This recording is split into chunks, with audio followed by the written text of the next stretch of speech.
Welcome to the Stronger Marriage Podcast. We have got an interesting and powerful podcast episode for you today. We're excited about sharing it with you. Welcome to the Stronger Marriage Podcast with Trey and Lee.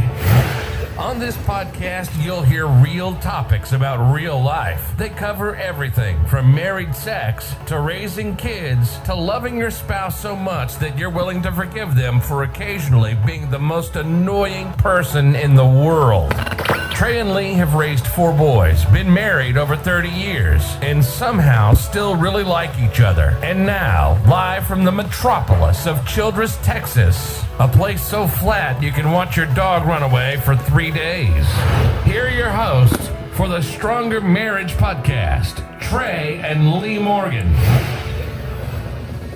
Welcome from the metropolis of Childress, Texas. Yeah, if you have never had an opportunity to use Google Maps and find out where Childress, Texas is, we are far from a metropolis. It is a small community. We love it here. It is home. It is. We love our little small town. Yeah, that is exactly right. Thank you for being patient with us. We've had a week off. It was Thanksgiving week. We enjoyed it with all our family, and we're back this week with another podcast episode. We're talking. You may look at the title and go, what does that mean? But we think this topic is one of the most undervalued and important topics to talk about today, and we're going to tell you why. This deals as much with marriage and family as anything we've talked about, and we're going to share a story at the end that is just beyond powerful and just full of wisdom and some heartache, just tough stuff. But we're glad you're here. We're talking about the death of the dinner table. Yeah. We, this was just sort of on our minds after Thanksgiving, where, Thanksgiving is all about food and family and gathering around a table. Hopefully you do gather around a table. Now, we know some of you gather around a football game, which is fun. We gathered around the game, but we made sure we ate first. That's right. We always try to plan our meal time so that we are finished before the Cowboys start. So we can watch them lose. Exactly. Yeah. But anyway, gathering around a table. Is so important. It's important. It's important to us as a family, as a Morgan family. We love to gather around the table together, whether it's for a meal or to play a game, which we did the day after Thanksgiving.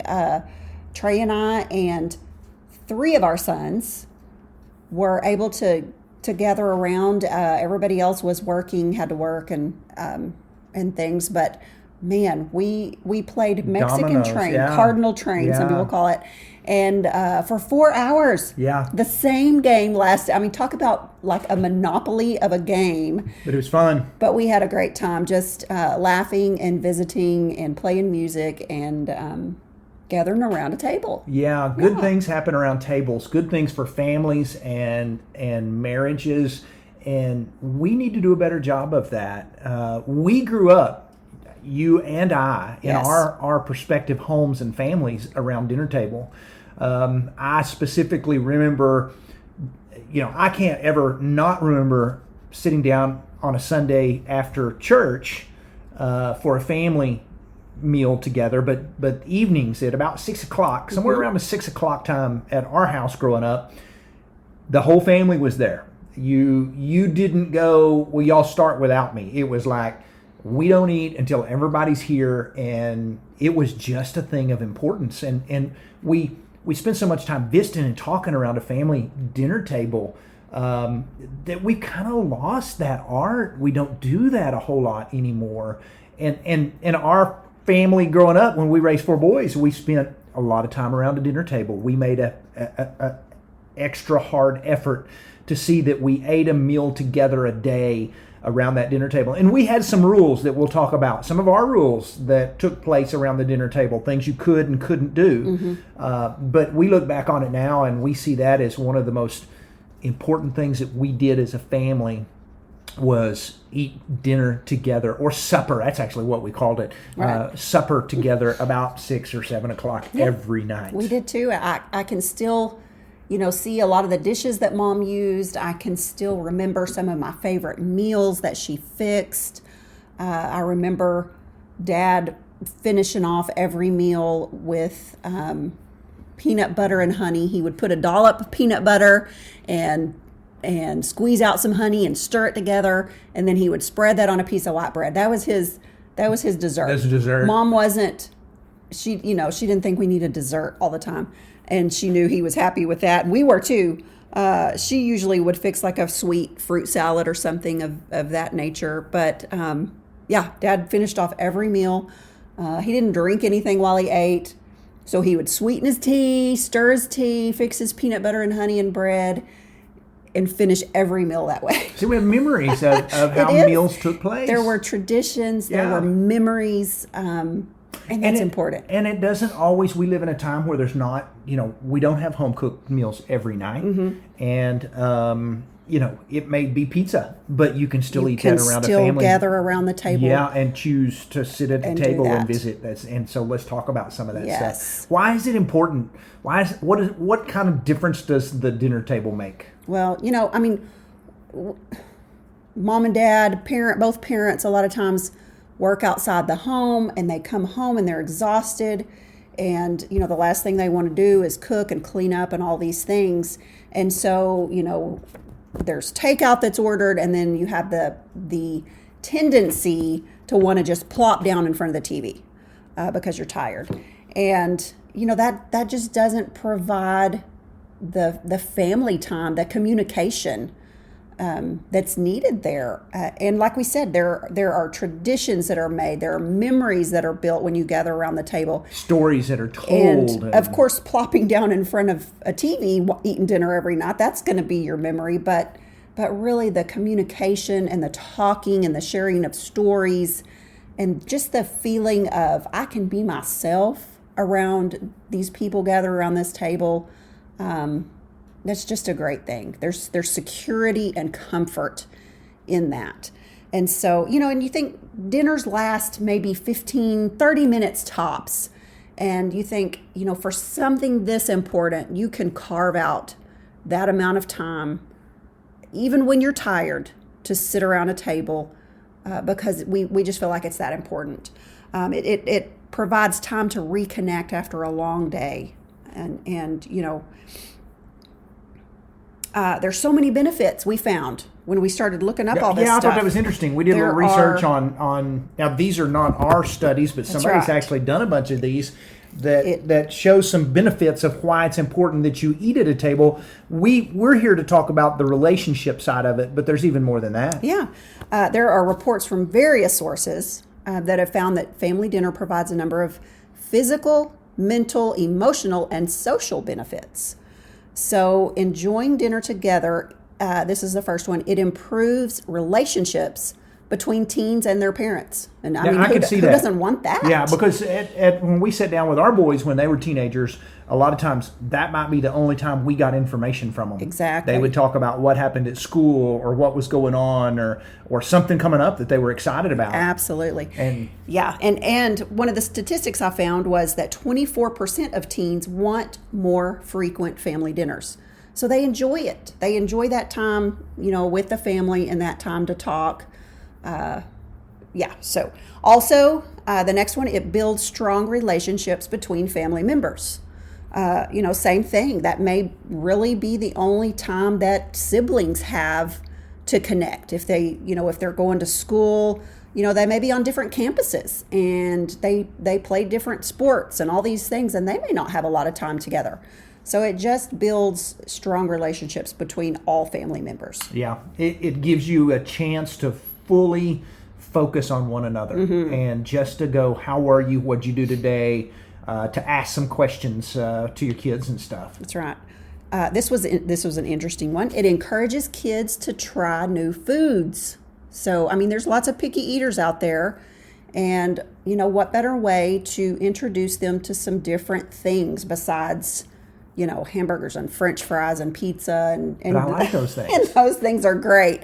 But fruits and vegetables and salads and things like that. You can introduce those kinds of things to your kiddos. Yeah, it probably, one person said, it definitely will lead to healthier food choices and portion sizes. And I find that interesting because depending on your kid, we had some kids that were pretty big snackers and they didn't eat a whole lot of food. And then we had one that didn't do much snacking, and when he filled his plate, you had to kind of go, hey, save some for everybody else, please. Yeah, he was an eating machine. He might eat 2 or 3 plates full. That's exactly right. But he didn't snack, whereas, his brothers might just kind of graze all day long. One of them could eat supper and then disappear to his room 20 minutes and be in a pantry looking for more food. And it was kind of like, we hadn't got the kitchen cleaned up. Yeah. Yes. So, but yeah, I can see how it leads to healthier food choices. I mean, you look at menus now that provide the calories, and you're thinking, oh my goodness, that one meal is more calories than I need for an entire day. And I know, when we cook at home, we cook much healthier than what you can get usually eating out. So, yeah. Another thing is it says that it decreases the likelihood that kids will develop bad eating habits, and they're 35% less likely to develop an eating disorder. That's interesting. So that's interesting. Yeah, these are all interesting statistics we found. So these are kind of, the physical benefits. It lowers the chances of kids becoming overweight.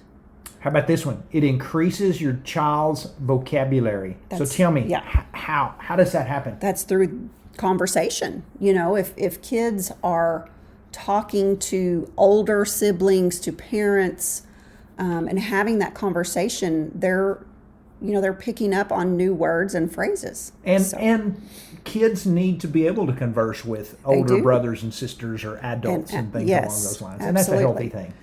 Yeah. It helps children and teens perform better academically. I love that. Yeah. Yes. It reduces risk that teens will develop substance and alcohol dependencies. And I think that has more to do with the fact that they're spending time with family and reconnecting with family than it does the fact of what they're eating or not eating. Yes. It teaches kids the importance of conversational skills and even good manners. Yeah. We worked through some of that, and our kids still, we had some that you'd have to remind them, hey, we're supposed to be using a fork. Right. And sometimes it was me that you would remind. Just things like, use your napkin instead of your shirt sleeve.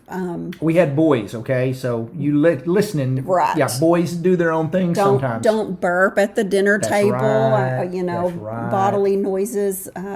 Turn your head when you cough. Just all of those things. Yeah. It's important to teach your children good manners because at some point they are going to be eating outside the home and you don't want to be embarrassed by how they act. Let's see. Another one, it says it lowers risk of depression and it effectively relieves stress. So those are some good benefits. Man, some good benefits. Families large and small can benefit from making dinner together a daily ritual. It's just that important. Yeah, and you may need to ask yourself, how many times a week do we sit down as a family and eat dinner that doesn't include a television set? Yeah, that's true. There was one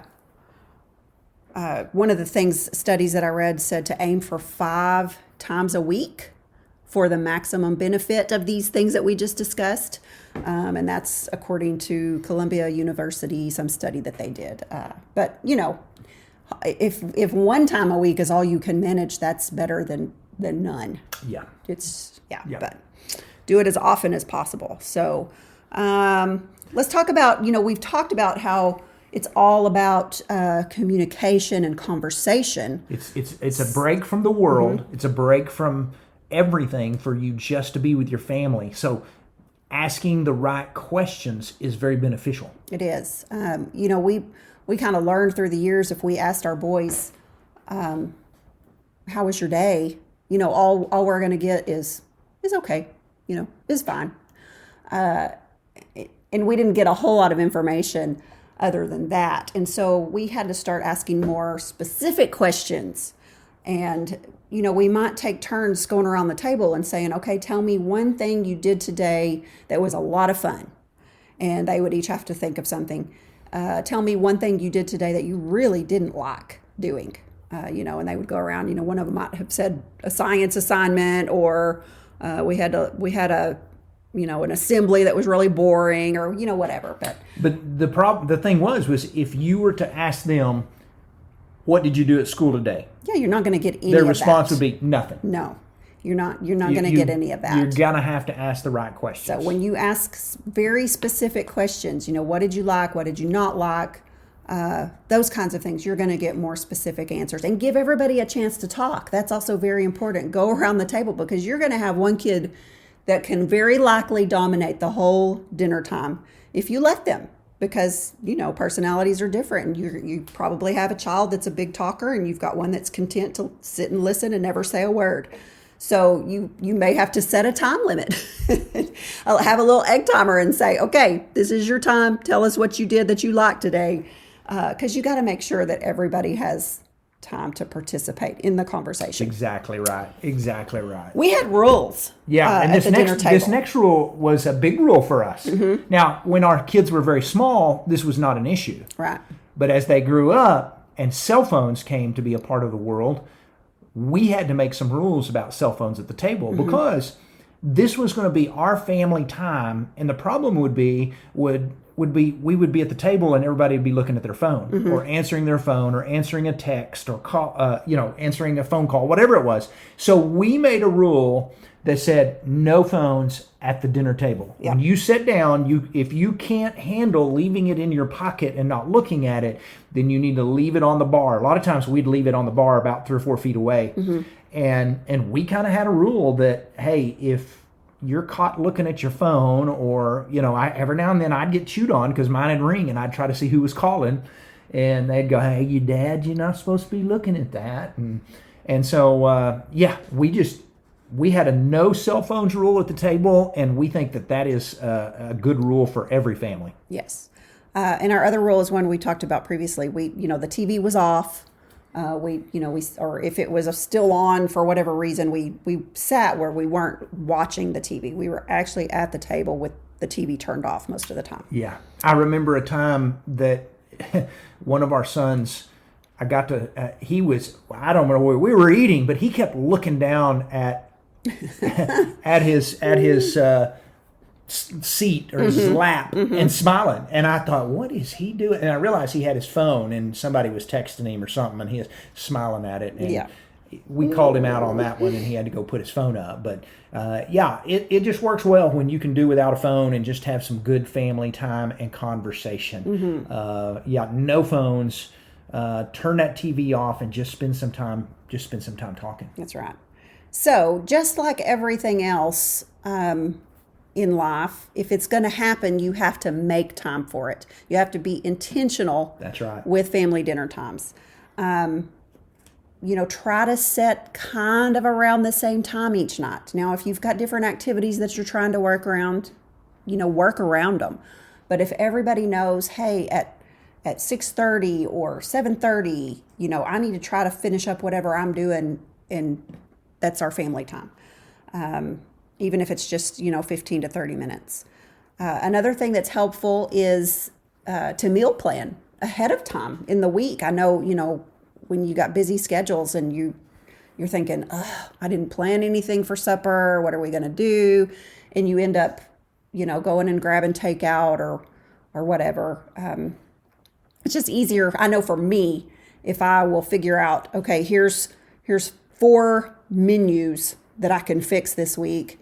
And then when I do my grocery shopping, I make sure I get all the ingredients that I need for those 4 things. And then, I've got meals at the ready. So that's helpful. And again, just as a reminder, if you pick take out, it's okay. But make sure you still, let's all sit at the table to eat this instead of going to the TV. Yes. Yeah. So, and we know that, one of the biggest reasons families don't gather at the dinner table is because of busy schedules. And, kids may have ball games every night of the week, and whatever it is, you may have to look ahead early in the week and say, what do we have going on this week? Do we have a free night where we're not on the go? and that's going to be our family dinner night. Yeah. Even if you do have ball games, if they're in town ball games, then try to figure out, do we eat before the game? Do we eat after the game?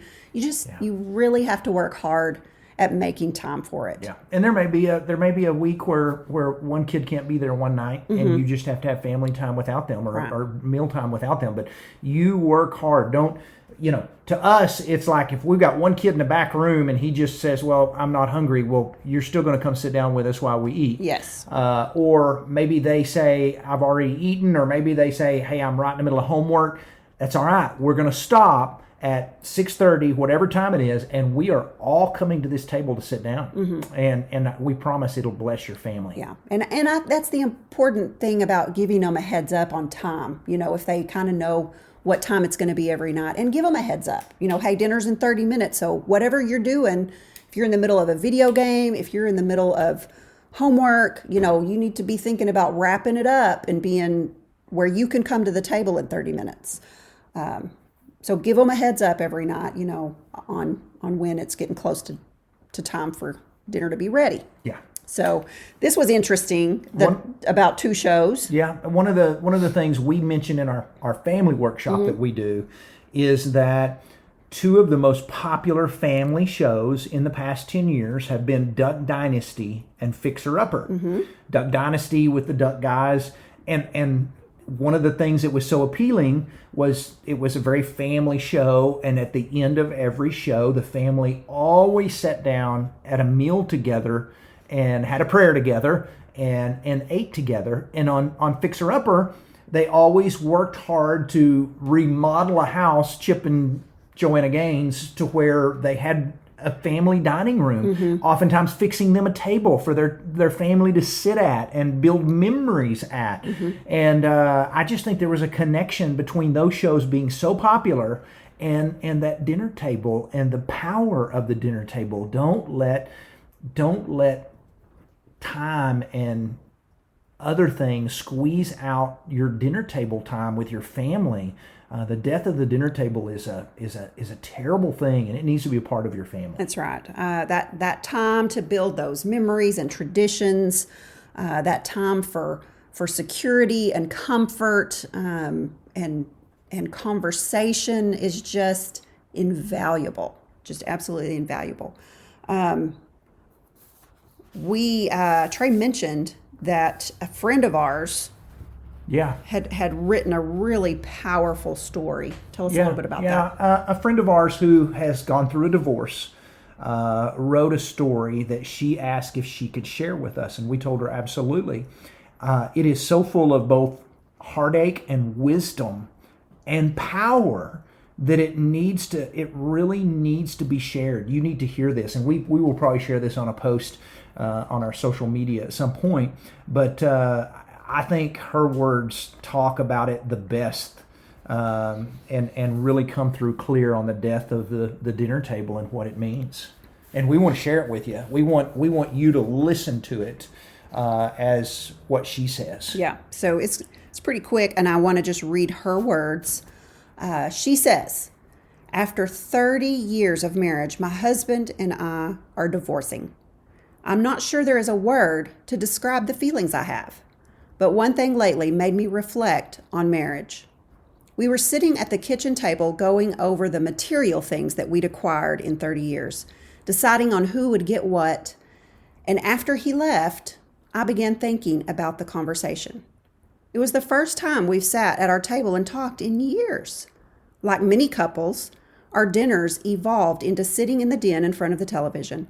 We talked, but it was small chatter, usually over our favorite TV show.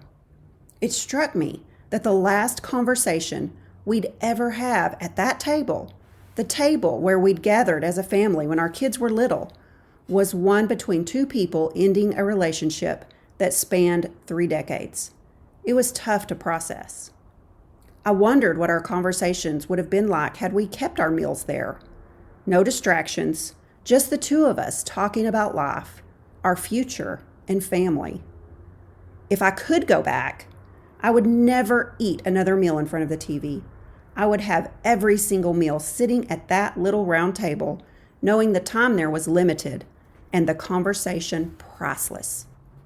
I think if couples get back to making that a priority in their lives, maybe distance would never occur and problems would be solved. We failed to make quality time like that a priority, and it was just one of the many things that led to the dissolution of our marriage.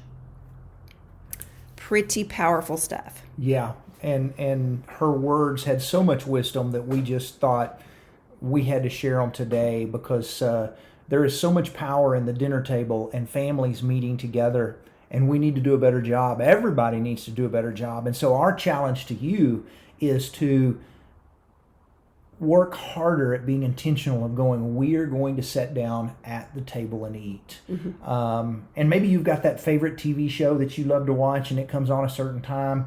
Sometimes it's best to go, hey, we'll watch that after supper. But you put out an effort to make family time around that dinner time a regular routine. Yeah, because it's important for your marriage long after the kids leave the home. You know, it's important, really important while the kids are in the home. But after they leave the home and the nest is empty, keeping that conversation and that communication alive is very important. We talk about that. We talk about that a lot. Yeah. But the dinner table is a time where you can do that, where you can have uninterrupted conversation. Don't lose the art of family time at the dinner table. Don't allow that to be something that your family doesn't participate in. Try it. Maybe you haven't ever done it. Start trying it and work some dinner table time into your marriage and your family. Yep. We got anything else? Look at there. We're done. And we appreciate y'all listening. We thank y'all so much for joining us. We had a lady tag us today on Instagram. I loved it. Spotify put out their rankings, and she had her #1 podcast with ours, and we were just so honored that she had done that and told us that, hey, I listen to your podcast more than anything else. And That's right. I thought, how awesome was that? That's right. We've got a workshop coming up this weekend in Yes. Woodward, Oklahoma. There's still some spots available for that. If you want to come last minute and you think, well, I haven't registered, it's all right. Come on to Woodward, Oklahoma, Friday night, Saturday morning. Yes. And there's still some spots on our cruise in January. Yes, let me tell you about that real quick, Yes. because we're trying to we have about 10 little cabins that have opened up. We got a good crowd coming. We have 10 rooms that have opened up. The cruise line, not us, the cruise line is requiring vaccinations and proof of that. And we've got a few folks that have said, hey, we haven't had our vaccinations and we're going to back out, and that's totally fine. But we have had some spots open up. And so if you want to come on a cruise with us, we would love to have you come. Cost right now is about $650 to $800 a person, just depending on what kind of room you get. I think depending on the kind of room you get, and I think 5-day cruise. I mean, all taxes, insurance, everything. I think $1,500 would be your top dollar as a couple. Yeah. So that might be a really great Christmas gift to give to each other. It would be awesome. We're going to have about 2 or 3 couple of sessions a day while we're at sea. Yes. The days that we're at port, we're going to go have fun. Everybody will kind of be on their own. You can do what you want and just kind of enjoy the cruise. It's going to be awesome. You want more info, go to our webpage, treyandlee.com, and you can click on the link and it will take you right to all the information, including the email address of the lady who has got all the questions or the answers to all the questions. Yes, the travel agent who knows Christy all Connor, the she answers. knows everything. So, come go with us. It's going to be awesome. Canadian Texas is also coming up in January.